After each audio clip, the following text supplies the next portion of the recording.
આજે દુઃખ સાથે અમુક બાબતો સ્વીકારવી પડે. ઘણા બધા ખેડૂતો મને ફોન કરે છે કે તમે તમારી જાતને શું કામ નાની કરો છો, એ લોકોએ છોડી દીધા, આપણે એને છોડી દો. પરંતુ ક્યાંક ને ક્યાંક અમુક મુદ્દાને લઈને સ્પષ્ટતા કરવી એ પણ જરૂરી છે. બિલકુલ.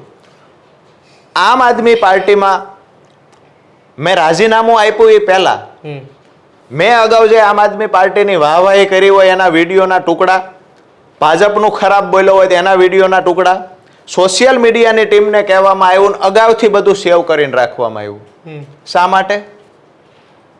મેં તો આમ આદમી પાર્ટી હજુ છોડી નહોતી.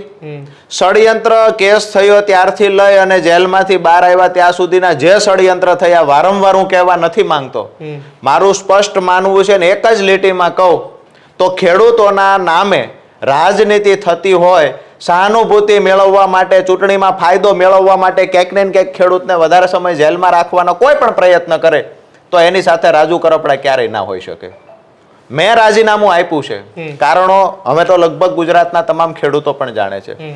જેવું મેં રાજીનામું આપ્યું 20મી મિનિટે, હજુ હું કોઈ પાર્ટીમાં આજ સુધી નથી જોડાયો, પણ જેવું મેં રાજીનામું આપ્યું આમ આદમી પાર્ટીમાંથી 20મી મિનિટે જે પાર્ટીના સોશિયલ ગ્રુપમાં એટલે કે વોટ્સએપ ગ્રુપોમાં હું જોડાયેલો છું એમાં જ પોસ્ટરો અને મેસેજો પડવા માંડ્યા આમ આદમી પાર્ટીની ઓફિસથી.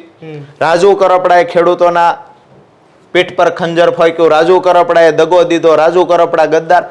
શા માટે ભાઈ? 5 વર્ષ આમ આદમી પાર્ટી માટે કામ કર્યું ત્યારે મળદ મુસાળો હતો, 56ની સાતી વાળો હતો. એટલે 20 મિનિટમાં પોસ્ટર 20 જ મિનિટમાં પોસ્ટર પડવાના ચાલુ થઈ ગયા વોટ્સએપ ગ્રુપમાં. પહેલેથી એમને ખબર હતી, પહેલેથી એ લોકોએ તૈયારી કરી રાખી હતી. મેં તો 10 તારીખે પાર્ટીના મહત્વના નેતાઓને કહ્યું હતું કે આવા આવા કારણો છે, આવતીકાલે હું રાજીનામું આપવાનો છું. દુઃખ સાથે કહેવું પડે કે એમની પણ કેટલી મર્યાદા હશે. 24 કલાકમાં મને ના પાડવા માટે ફોન નથી આવ્યો કે રાજીનામું ન દેવું જોઈએ. મેં રાજીનામું આપ્યા પછી પણ આજે સુધી હું કોઈ પાર્ટીમાં જોડાયો નથી. ગમે એવડી સારી સારી કોઈ વાતો કરે એવું એક પણ નેતા ન કહી શકે કે એમ સમજાવવા માટે રાજુ કરપડાને ફોન કર્યો હતો.